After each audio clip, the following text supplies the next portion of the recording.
What's going on, everybody? It's your boy Country. Welcome to the Ginger Chronicles. Tonight, we're going to have a very special guest on. One of my buddies from Nashville performs on Broadway.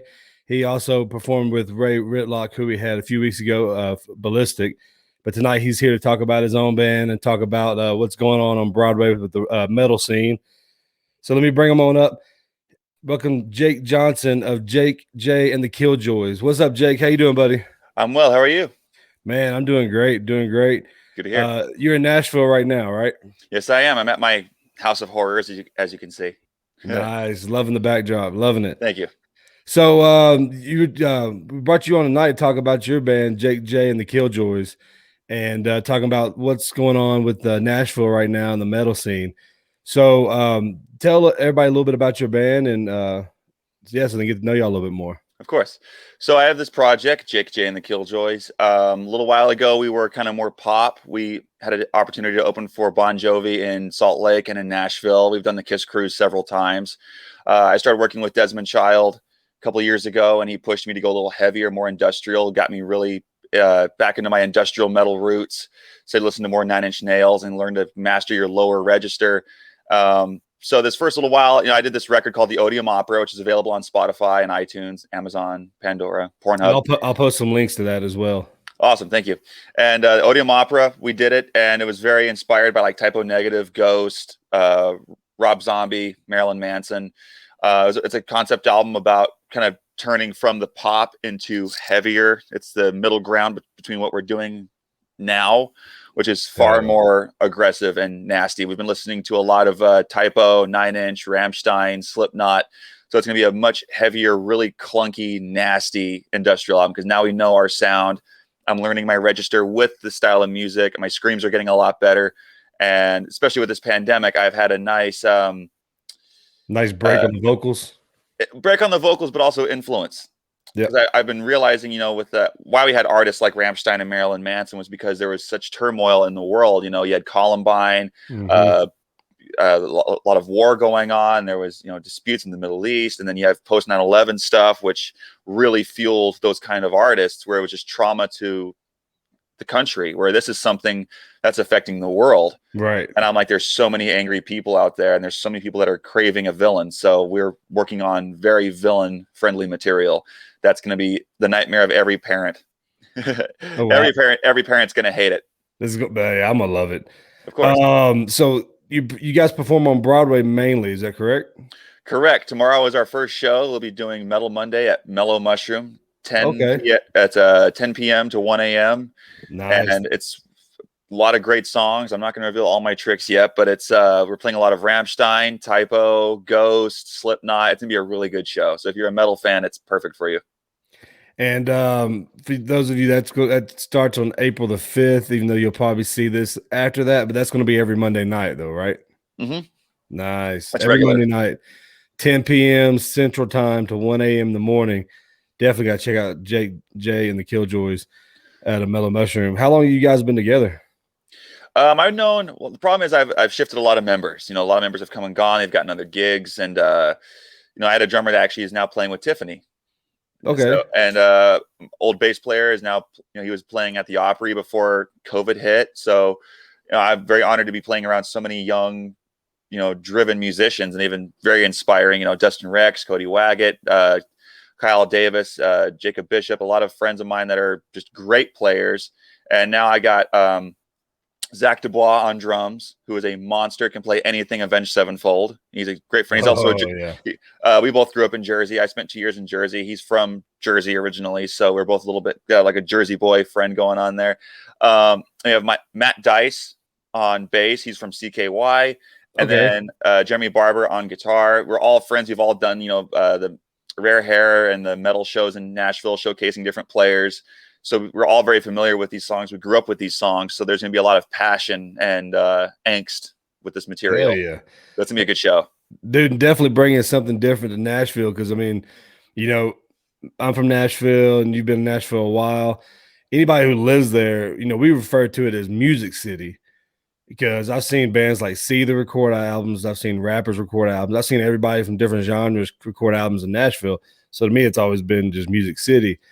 But when a lot of people think of it, they think of country music, and that's why a lot of them go down there, because a lot of the bars will be playing country music. So I'm sure it's definitely going to be a nice refresh for people to see a different style of music. Like when I first saw you guys, when you and Ray and Ballistic, saw you guys used to play at Bailey's every Friday night. You know, a lot of 80s and 90s rock music. Definitely a whole lot different than just hearing the same, because a lot of them play the same country songs over and over and over. It's the same pot. They have the same pot of songs. Even Ray, he broke barriers wanting to do this kind of music downtown. And it's funny. We started doing, you know, You Could Love a Bad Name and Rat. Yeah, because I never heard it down there. I'm from Nashville. Never. I lived there for 30 years, well, going almost 40 years. But I've been there my whole life. Never hear, you know, you always hear the same. Whatever's playing in the top 10 of the country charts is what you're going to hear out of every bar. Exactly. Then, you know, we started hearing other bands playing our material. We'd be leaving the bar, we'd hear someone trying to play Bad Name across the street, and I'm like, are they playing Bon Jovi? Like, are they not doing Wanted Dead or Alive or Living on a Prayer? You know, the rock songs, there was like maybe 10 rock songs people would play on Broadway, you know, Sweet Child of Mine, Don't Stop Believing, Living on a Prayer, Wanted Dead or Alive, Shook Me All Night Long. There was a handful. And we did a whole show that was rock and metal. And with Ballistic, I started doing, because I was kind of like the grunge guy of the band. I was the one who started doing the Pantera, the White Zombie, the Ghosts, and people loved it. And I'm like, I want to do a whole show of this kind of music. And people, it's going to be nuts. Like the songs, I'm really happy with the songs, and it's going to be a blast. I'm just tickled pink. I cannot wait to do these songs live. It's going to be and our stage intro is fucking hilarious. It's going to be awesome. Oh man. It's great. Dude, I wish I'm in Colorado, so won't be able to come to the show, but damn, one of these days, hopefully I'll come back home to visit, man, coming down there on Monday night and catch you guys. Well, fortunately, we're going to be capturing a lot of this show so we can post to our social media. And also we're going to be working on streaming here shortly. We're going to be working on some live streaming options so people can watch us play straight from the bar. Nice. And you can make a request from anywhere in the world. And, you know, that's the thing. You know, this pandemic has taught musicians how to get creative to reaching their fan base.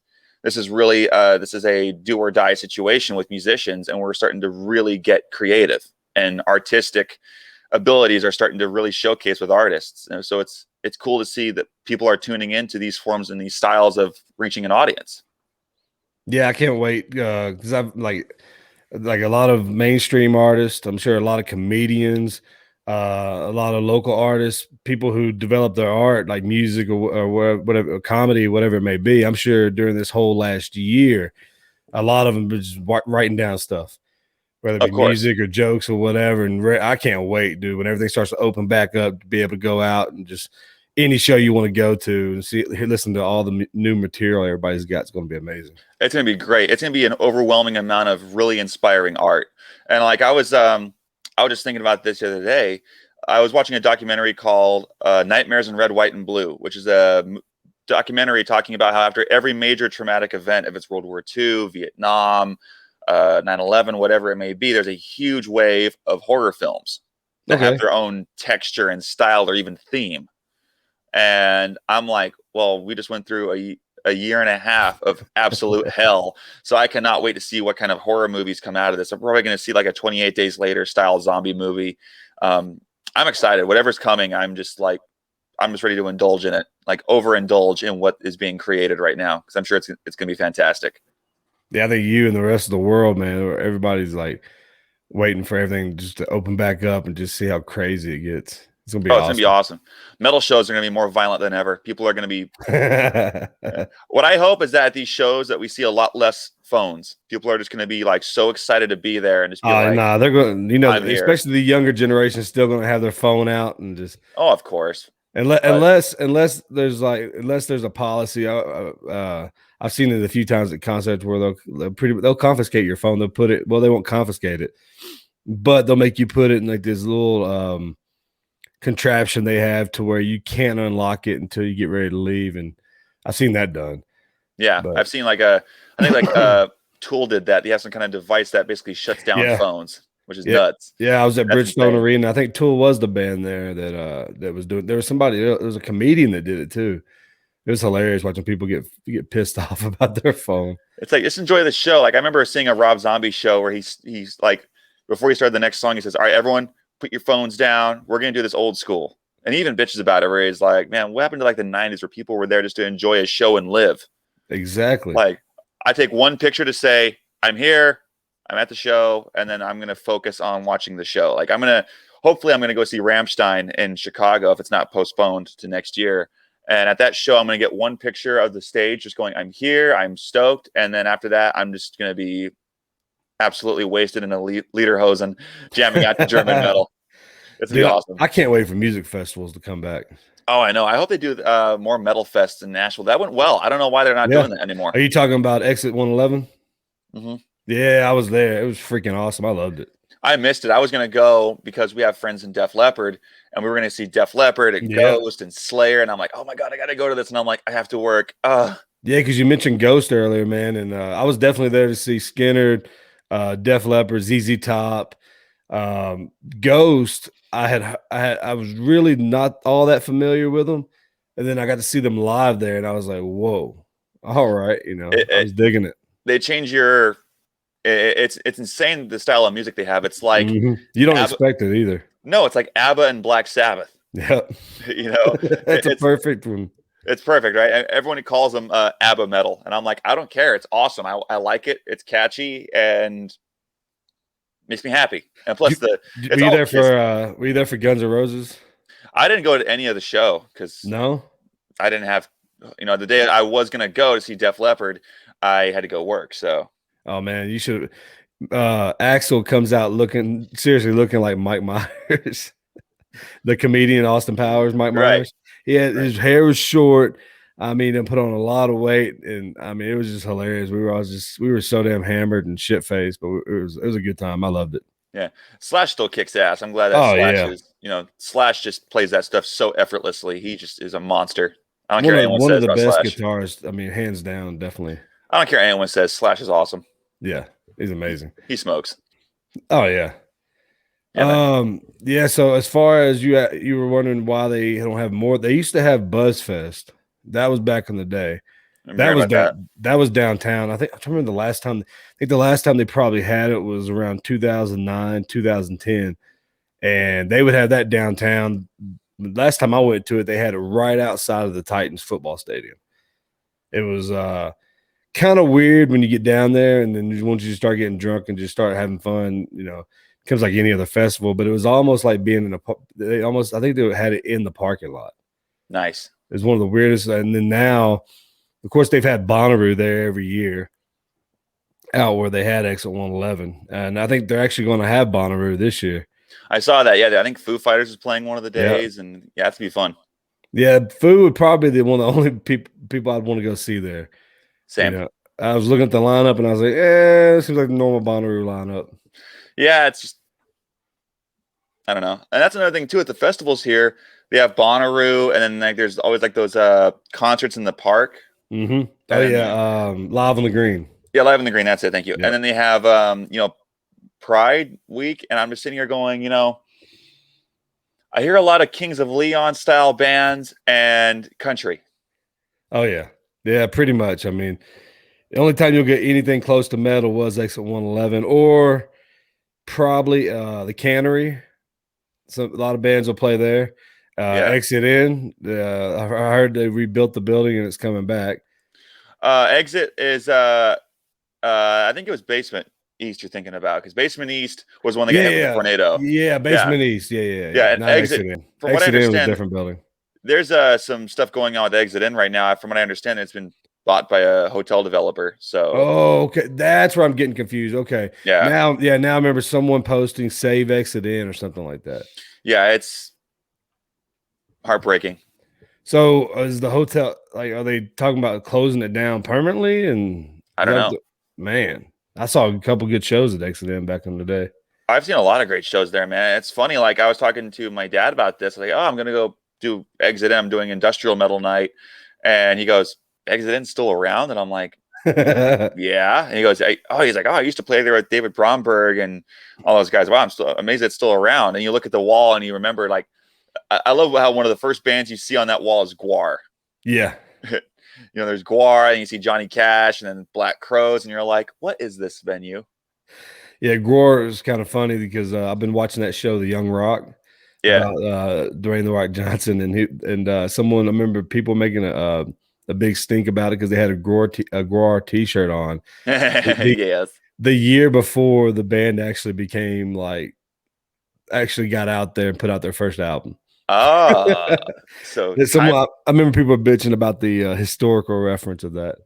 I just thought it was funny. They're missing Roar on there. It's like it's Guar. They deserve the love, man. They've done so much for metal. They're so slept on, even as a band, man. Like that drummer is insane. Like, they're a good band. Oh yeah, I mean they didn't. To me, I don't think they really got really big until the '90s hit. Oh yeah, yeah. I mean, just the whole ridiculous, like Jerry Springer again, like the Rammstein, Springer, Marilyn Manson, like they fit right in. Oh yeah.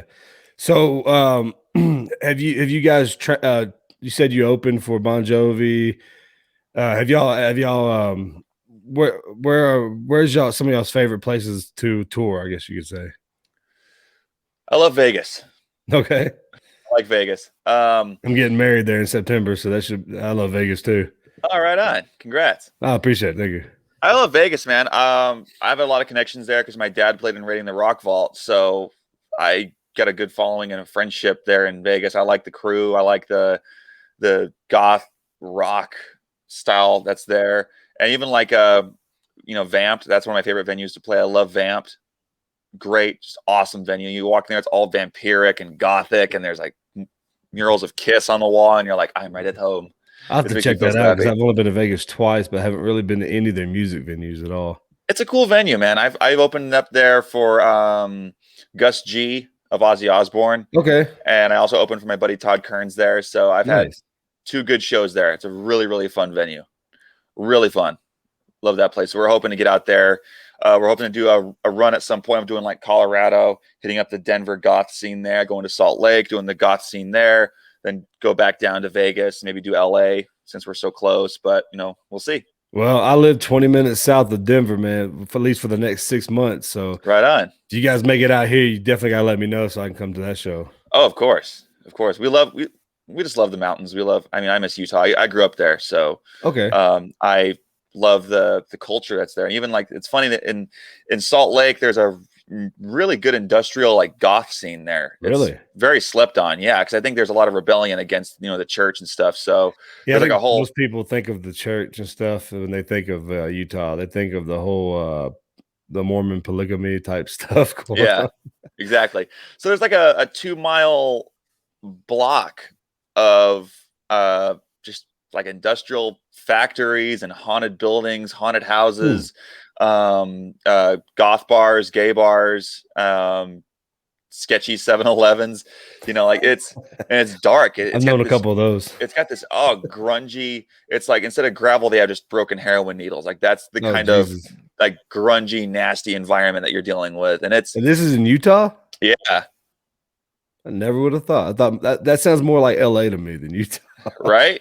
But SLC punk was, it's true to the story, man. It's funny how many goth, nasty scenes are in Utah. So it's weird that I'm starting to see all these industrial and like gritty things come forth as I'm starting to study myself musically and my background. I'm like, I've been around industrial stuff my entire life. If it's from my bio dad being in and my sister being into rodeo and then dealing with rodeo industrial equipment and then Salt Lake and that's industrial scene and Nashville growing. It's like, I'm just been around this texture of industry and like, shiny brand new buildings and then the gritty nasty clubs with rats and heroin needles and broken glass and I come to Nashville and the first gig I need to go check out Utah, man. Apparently I have no idea what goes on in Utah.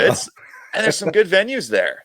There's some awesome venues. I played the Spur. I love their arena. When we opened for Jovi there, that was insane. And then there's a cool club there called Leatherheads that I love. It's a nice big, it's like a restaurant and they move the tables out of the way and have a nice big open floor, good stage, good light show. So, I mean, Utah's got some slept on venues, man. That's awesome. I love that place. I miss it dearly.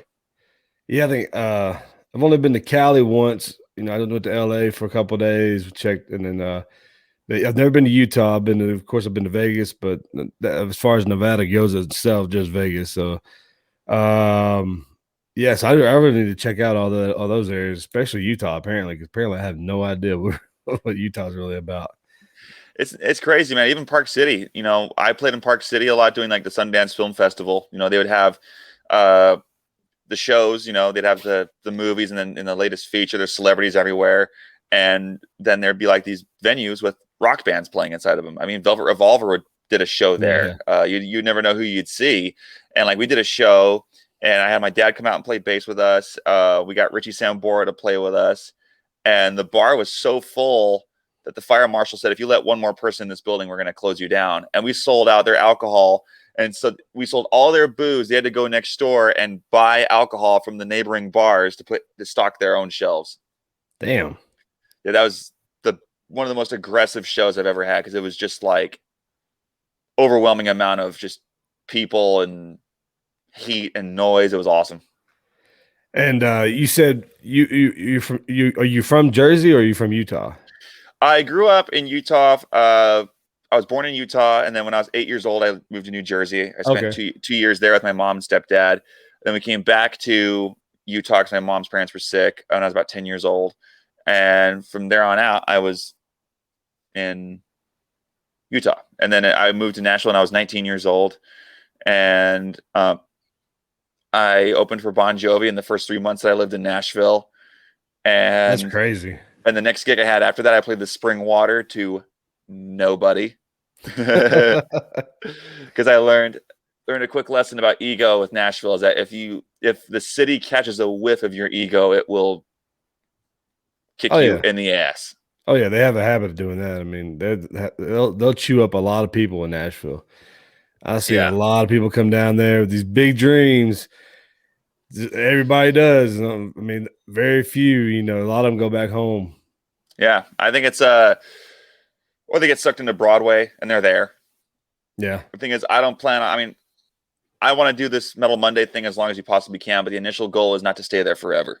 Right. Because we want to grow out of it. We want to be on the road. We want to be touring. We want to be working with different labels and managements, but we have to do this right, because I think the biggest problem with artists is that they forget the art of that. This is a business. This isn't just art. Right. I mean, the minute you become successful when you treat your band like a brand. Yeah. I mean, that's the great thing about social media too. It's easier to really get your name out there a lot more.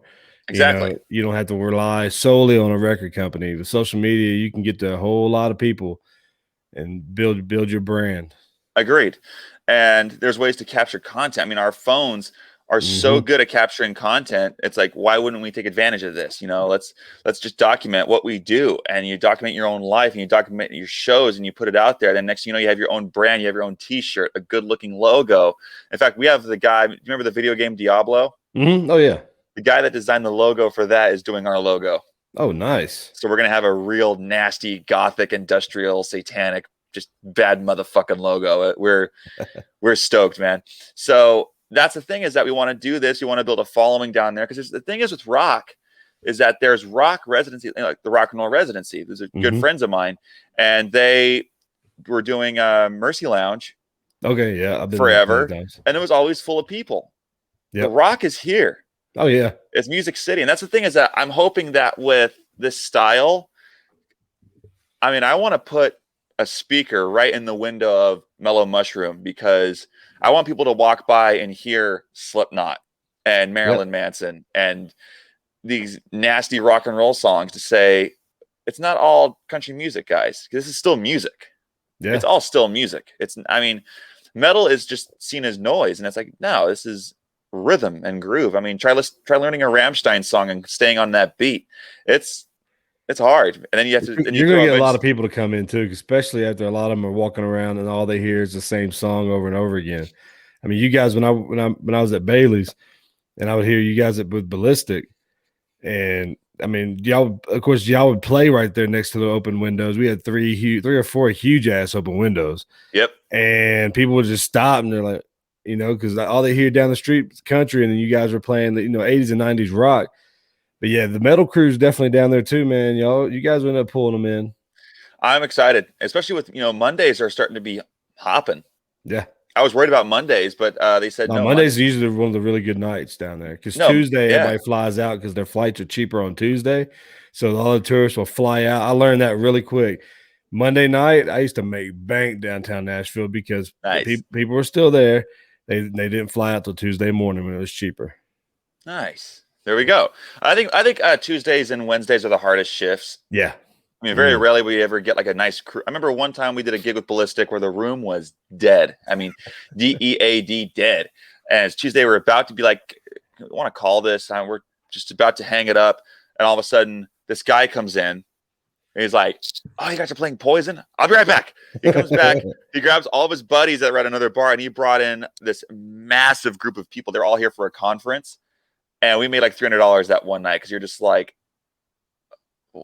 never let your guard down on Broadway because right then you're going to see a huge group of people come in and be like, you know, it's full and they're buying drinks with the band and they're tipping the band, you know, and it's just like, that's the best. Yeah, I forgot all about the conferences. Yeah, because when you think about it, you know, you'll have the tourists that'll come down. A lot of them expect, especially for the country music vibe. But then you get those conferences, man. You'll get all kinds of walks of life of people who are there for work. So they hear something different. That definitely pulls them in. Well, it's the suits, and the suits love metal. Yeah. Because I mean, they're in their suit. They're just like, you know, a guy will go to work, but then full suit on, fully tatted underneath the suit. Exactly. Then they go down the bar and they hear Pantera, and they're like, I mean, you remember that? Like at Bailey, sometimes I would have someone would pay $100 to hear Pantera, and I would do it, and the bar was like, you just see heads kind of go. Like they have no idea that it's like you're playing Pantera on Broadway. Like, yeah. And then boom, they start flying in the door, man. It was awesome. It was great. I mean, that's the thing. I'm excited. I hope that this gets bigger than I expect it to be so that we can show that in this way, because I'm seeing a lot of stuff happen in Nashville where it's losing a lot of its sparkle. It's losing its kind of cool factor that it used to have, you know, closing exit in, the bars getting demolished, and, you know, gentrification and just more hotels, more condos, more townhouses that are this skinny. And it's like, you know, let's at least, there's one thing they can't take away from us, and that's the music. So I'm going to put it, I want to put that music right in the heart of it and say, no, we're not going out without a fight. We're going to do this. Poor Nashville's been through a lot in the last year. I mean, started with the tornadoes, like you said, that tore up Basement East, went through, wreaked havoc downtown through East Nashville all the way up to Mount Juliet. Oddly enough, that whole line, I pretty much lived everywhere on that line. Like my elementary and middle school back in Mount Juliet, it hit both of them, tore up people's houses. And then you got the pandemic that hit, you know, affected everybody. And, you know, of course, affected Nashville too. And then you had the Christmas Day bombing on 2nd Avenue. And then there was a flood not too long ago. And then the flood. Yeah, I heard about that. Another flood. How bad was that flood? I know that several people died. They got stuck in their cars. My drummer, actually, he went outside, he saw there was rain, went back inside, came back out a little while ago because he heard his car going off, and it was up to the door handle in water, and his car was flooded. Jesus. And this was in West Nashville, where I live. I live in Bellevue, so it was close. Yeah, because I remember back in, I want to say either 2009, 2010, when we had the major floods that happened. The bad one. Yeah, I mean, I remember that happened. That was, I'll never forget watching on the news going down I-24. There was like a little mobile home school building floating down the damn interstate. And my work was right over there, and I'm sitting there like, oh dear God, please let it flood in my work so I don't have to go into work. So when I was able to finally drive over there, because I lived over in that area, but I just happened to be in Hendersonville where it didn't really flood that much. It flooded quite a bit, but I finally drove home and I went over there and not a damn drop at my job. So I was like, shit. Oddly enough, my job was like a lower. The interstate was higher in that area, so I'm surprised, you know. But yeah, I'll never forget watching that damn mobile home. It was like a little part of a school. It was like a little mobile home classroom just floating down the interstate.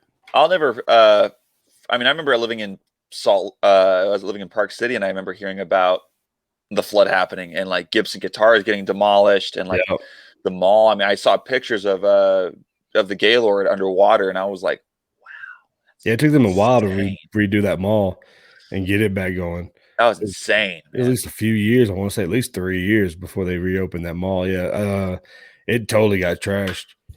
Yeah, and that's what's funny is that there's just it's strange with Nashville. It's almost like living in the jungle. Yeah. And it adds to the music because there's like this growth and infrastructure and this industrial movement, but then there's just these things that happen in Nashville all the time that are catastrophic. There's storms and there's flooding, there's riots, there's a pandemic, and it's like this city has taken a beating. Yeah, But I almost forgot about the riots last year too. it was weird. Yeah, it was strange. There's a lot of fishiness going on with it. It was interesting to study and see how people were poking the issue. Yeah, I was down there working. I was down there at Rippy's. I was working when the protest was going on because we were all like anybody who was on Broadway, we were pretty much all standing there watching the protest go by. And I remember getting off work and asking I told my manager, I was like, I'm thinking about going out here and checking out the protest. And he was like, I wouldn't. I was like, why? He's like, they're already setting police cars on fire. I was like, oh, we're at that part of the protest. All right, I'm gonna go home. And then I just remember seeing on the news all shit breaking loose that night. Yeah. I was like, damn, I'm glad I left. I remember going downtown. It was with Ballistic. We're about to do a Saturday shift, and it was one of the protests that happened after. It was about one of the cases. It was about the lady that was shot in her home, and something happened in the case. I need to go back and study it. Forgive me. But something with the case where they were protesting on the street. And it was crazy to seeing, there was cops everywhere. We're loading into the gig. There's SWAT teams everywhere. And there's this protest walking down. And I'm just seeing all these walks of life and just people working together for this cause to be heard. And it was insane. And I was like, no one got hurt. There was nothing's broken. There's just a bunch of kids with signs trying to be heard. Mm-hmm. Let's go do a show. And it just was like inspiring. It kind of got me wound up, and it was one of the best shows we ever had because I was just excited. I was like, that was insane. Like, we're seeing history, because I appreciate seeing things like this happen because it's history. Right. And it's things that we can look back on in a couple of years and go, I remember when that happened. I mean, people can look back and remember JFK being assassinated, or dealing with 9/11, or dealing with whatever event, good or bad, happening to the world. And we've seen a lot of history in the last year, and it's been overwhelming and scary at times, but it's also been been active. It's been insane, the amount of activity we've been having just with life. Yeah, because I remember asking my grandfather about World War II. So if I'm fortunate enough to have grandkids one day, they're going to be asking me about 2020. Right. And I'm just going to be like, sit right here and let me Grandpa pour a shot. Let me tell you about this crazy ass year. 80-year-old bong rip. Right. Wait. 2 shots. Now, let me tell you about it. It all started with the Australian fires, and then just downhill from there. Was that the first thing that happened in 2020? That's what I remember. It was like the Australian fires, and then the pandemic, then the tornado, then the riots, then the election. Yeah. The storming of the Capitol. First thing I remember was Kobe Bryant dying. Oh, that's right. Because I was at work. That happened, and then I remember sort of hearing about I guess the pandemic had started in China. But I remember him dying, the fire starting, and then right after that, it started spreading over. I remember when they had the first case in Tennessee was over in Franklin, Williamson County. And I remember working downtown, and someone said that the AT&T, the Batman building, they closed it because of cases. And then slowly, like within days, it started spreading, and everybody's like, they're going to be shutting this bitch down. And then I remember we were open for St. Patty's Day because they had already, I was getting ready for the SEC tournament. Yeah, I remember that. I was working at Bridgestone, I was bartending at Bridgestone. So I'm getting ready for this tournament thinking, I'm about to make killing, because I knew all the Kentucky fans would come in. They always come in, spend a bunch of money, get shit-faced drunk. And I knew between there and working downtown, I was like, I'm about to rack up. I was planning on paying off a bunch of stuff and put some more money towards the house. And then the other tournaments started canceling. The Big Ten, the ACC, all them. I was like, all right, well, we're in the SEC. They ain't gonna close down for shit.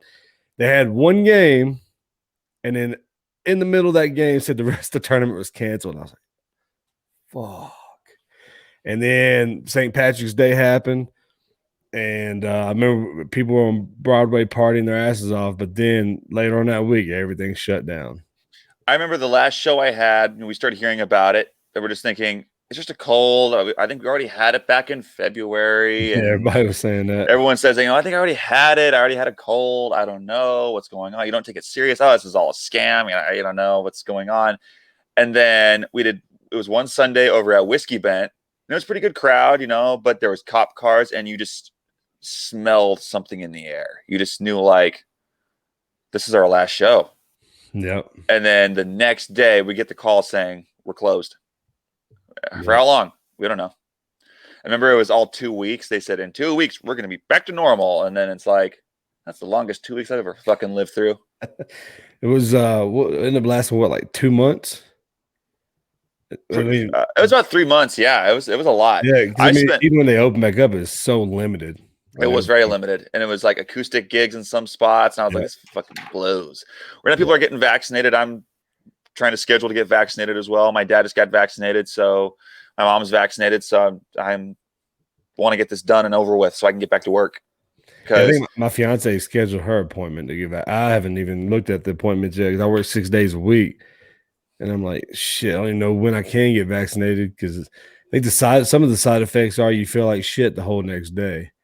Exactly. So I want to get it done on like a Tuesday or something so I can focus on, recovering and back in time for my next show. But I pretty much established, there's very few people getting affected seriously by the vaccine. Like there's been a handful of deaths per hundreds of thousands. And really, people have died from it?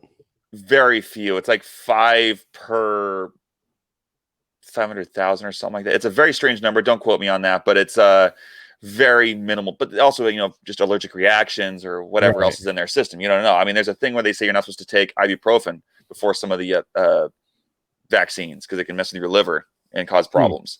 So it's a serious injection. It's got to be taken serious and make sure that you're clean totally for it's coming into your body. Right. But I've decided, if this is the risk that we have to take to get back to work, I'd rather die than live in a world without music. Yeah, I feel you on that one. Like we're both. I know she's really she lives for jam bands. I'm talking about my fiance, and that she's just waiting for the festivals to open back up so she can go see fest. I think she even booked tickets. There's one band playing.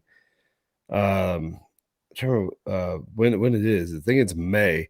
It's like a small little show in Denver. And she's already bought tickets. She's like, oh, I get to go to a show. I was like, all right, let's go. And I'm ready for some of the festivals to open back up. Everything just get back to normal. Agreed. So you said your mom and dad both got the vaccination? They did. What was it like for them, like afterwards? My stepdad got the Pfizer. Okay. And he was totally fine. Not even a sore arm, just fine. Friend of ours, Kyle Jones, he got it. He's fine. He felt fine. My mom got it. She feels fine. I mean, you feel like a little sluggish for a day or two, but that's the worst thing I've heard. Some people say they're just tired and have a lot of fatigue. Some people feel like they have the flu, but so far everyone's been saying it's like, yeah, I'm fine. Did you ever get COVID? Nope. Knock on wood. Yeah, I had it. I think I got it. I got positive for it 3 days before my birthday last year. Oh, great. Yes, that's been my birthday quarantine. But for me, I felt like shit for 2 days where I felt like I had a real bad sinus infection. That's what I've heard. And I lost. And when I actually got tested, I was feeling fine. I mean, after that, I never really felt bad again. I had a couple of nights where I could feel my lungs struggling to breathe a little bit. But other than that, I was pretty much fine. Lost my taste and my smell for about 2 weeks. But I think from what I'm hearing, though, is that if you have a lot of vitamin D, like a lot of people who are really getting bad, of course, are overweight, the older people, and people who don't have a lot of vitamin D in their system. So I'm thinking that's probably why it didn't bother me as much because even though I'm considerably overweight, being a ginger, I definitely got a lot of vitamin D. So that's some of the stuff I was hearing. But yeah, I'll probably end up getting the vaccine. Try to book me an appointment here soon. I think they're starting to get enough out there to where everybody can get one. I waited just to get, I don't know really what the protocol was for people my age. I'm 24, so obviously I'm down the list of priorities for this getting vaccinated, which is fair though, because I'd rather see it go to people like my stepdad who's 70 and my mom and my bio dad and just my grandma and stuff like that, because it's like they deserve it quicker than I do, because if I get it, then I'm going to be okay, considering, versus someone who's 80 or 70 and gets it and it could be life or death. So I wanted to see people get theirs first and then like, all right, how's it doing? It's doing good. It's looking all right. People are not getting affected so bad from this vaccine. All right, let's do it. So, but I think what scares me is the fact that people are going out on Broadway a lot without masks, and people are still going out. There's no masks. They go, well, there's vaccines rolling out. And I'm just like, why don't you just spit in each other's mouths? Just get it over with. I know you want to. Like they made fun of that on South Park when everyone got vaccinated and they were just spitting in each other's mouths. Are you talking about the vaccination episode they did? Yeah. And I was like, that was awesome. I was like, oh, people aren't going to do that. Then I see people are like making out on Broadway and stuff. And I'm just like, I was like, it's coming back. It's like, we're not out of the woodwork yet. There's already numbers going up. I thought they don't have a mask mandate on Broadway anymore. Or? I don't know. Huh. I don't know. I've seen when we were first going down there was cops on every street corner with a box of masks saying, hey, where's your mask? Here's this. We don't have a mask. I have to write you a ticket. Some people got arrested. Oh, wow. It was pretty nuts. Yeah. So, and what bothered me the most is that there was musicians on Broadway that had COVID, knew they had COVID, and continued playing on Broadway. Jesus. That's fucked up. And they knew that it's like, really? It's like, I can understand them really not caring about themselves, but I mean, come on, man. Like, if you got it, you're definitely going to pass it on to somebody else who, may have health conditions that, they're just trying to come out and have a good night. And then boom, you give it to them because you want to be selfish. Exactly. And they want to make $150 and get someone else sick who has kids to feed. Mm-hmm. And then they can't work for how many weeks because they got COVID because of this one person. Yeah, and those people might end up in the hospital costing themselves a lot more than $150 than what that one guy would make just because he wanted to be selfish and come out and play music while he had while he had COVID. I mean, that's just crazy. I think this one thing about this pandemic I've learned is the quality of people. Yeah. Which is a cold thing to say, but I've learned a lot about humans and how we treat each other. Yeah, because then you also got the mask police out there who, someone's not wearing a mask, put your mask on. I'm like, Jesus, worry about yourself. Worry about yourself. I mean, I wear mine everywhere I go, but I mean, I'm not going. I see people all the time in the grocery store without their mask on. I'm not going to go up to them like, hey, put a mask on. I'm going to glare at them a little bit, but that's about it. I remember the first time I went out, I went to a Target when the mask mandate was really in effect. It was like, we got to get these masks on. Masks. And I walk in and everyone was wearing a mask except me. And I was like, I don't like this. I'm gonna go get a mask out of my car. So I put my shirt over my nose, and I went back out of my car, grabbed a mask, I came back in, and I did my shopping at Target. But it was scary. And the thing was, I was like, you know what? I'd rather wear this thing on my face. I work at haunted houses. I'm not a stranger to wearing masks and being uncomfortable wearing something on my face. Like, let's just do it. Cause I got to go get I'm here to get grocery paper, or I'm here to get toilet paper and groceries out of my way. Remember when that happened? Remember the shortage of toilet paper? God, that's bullshit. Dude, you couldn't find it. Well, luckily she had already ordered, cause she, for some reason was ordering it through Amazon. So we had a fresh case, at the house that it came in like right before. So the whole damn TP shortage never affected us. But I remember going because I did a lot of grocery deliveries during the quarantine just to get out of the house and still make money and stuff, and not any opportunity I could. And I remember going in the grocery stores every day, no toilet paper in those aisles, and just being amazed at how empty the aisles were, how empty the stores were. And for the longest, I still didn't wear a mask until they started putting like the signs up everywhere to wear your mask. I mean, when I was trying to fight anything, I just it wasn't wearing one, and then now I think it's kind of weird not to wear one. Do you do you ever like have moments where you stop and think like, I forgot we're living in a pandemic, Um, or is it Sometimes. or is it always on the brain? Well, not like it was in the beginning. I remember in the beginning, I would worry a little bit about catching it every time I'd go out. I knew it was a risk. Um, but like I guess of April of last year when stuff really started getting bad, when everything was getting shut down, I was sitting, I was like, I think I was worried more about where we were all headed then. Then now I'm like, we got a vaccine. I've had it, and I fought it off. I hope I don't have to do it again, but I'm not as I guess comprehensive about it now as I was in the beginning of it. I dig it. Sometimes I do forget we're still in a pandemic. Yeah, it's I forget about it sometimes. Like I've been kind of a recluse this entire time. I over the pandemic, I worked with my friend Irving, and we did a lot of renovating my mom's house, put in a new floor, and I learned about how to build a house, which was kind of cool.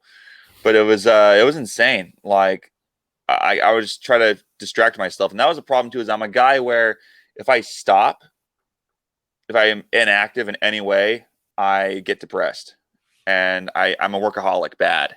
So I like to stay busy and active because it makes me happy. And so this was brutal for me. It was a really rough time, and I've had to go to therapy. And Oh wow. I promote anyone and everyone going to therapy, because it's one of those things now where I think you're a psychotic if you don't go to therapy with this pandemic, or if you say that you're okay. If someone says I'm okay, I'm like, you just went through a pandemic. Are you sure? We can talk about this. Like, are you okay? Let's talk. Are you sure? But that's the thing, is that with this pandemic, we have all learned to accept mental health. We've all said that we're in this together, Yeah, because and the suicide rate jumped. I mean, 400%. yeah, and I think the lockdown did a lot more harm than good in the long run because people are like we're sociable people. We're not supposed to be, staying in the house all day. Now, some people may love it. Majority of people, it will drive you insane. Cabin fever sits in. There was a lot of domestic assault, abuse during the lockdowns. You need to be out. You need to, get some sunshine. You know what I mean? A lot of people actually did more harm to their immune system by staying in a lot. So that's what I mean. I definitely see, a lot of mental health issues as a result of this pandemic, just from everybody staying inside, staying away from other people, being scared of what's going on. I can definitely see where it freaked out a lot of people. It's been crazy. Yeah. It's been a lot. It's been a lot, but I'm glad that there's a lot of ads and campaigns for people to get affordable mental health treatment and therapy and stuff, and get med. Has it been beneficial? Absolutely, absolutely. It's basically what I've learned with therapy is that we forget as humans that we're still primal. Right. Although we are one of the most intelligent species on the planet, we still are a species, and we still have those parts of our brain that associate X with Y, and like certain traumas. Like if you're like my therapist put it best is like if you're walking to have dinner with someone downtown and you hear a song, like let's say you hear Sweet Home Alabama, just an example, and you get robbed at gunpoint, you're going to have this trauma branded on your head where every time you hear Sweet Home Alabama, you're going to remember that time that you got robbed, and you'll never be able to forget that. And then you have to kind of address it and pick it apart if you want to be able to accept it and move on. That's what I've been dealing with past traumas and just life experiences and things I've had to go through. And it hasn't been easy, especially the last year, being alone a lot. And, I remember in 2018, that was when I was probably at my worst, was that winter. Because I remember seeing someone and being in a kind of a bad situation with them, and working at a haunted attraction that I it was starting to get attachments to me. Right. I was starting to bring my work home with me, and it was just negativity all the time. In fact, I'm taking the year off from haunting because I can't take haunting on top of, especially I'm hoping that I'm too busy this year with the band. I don't have to do haunted houses, Right.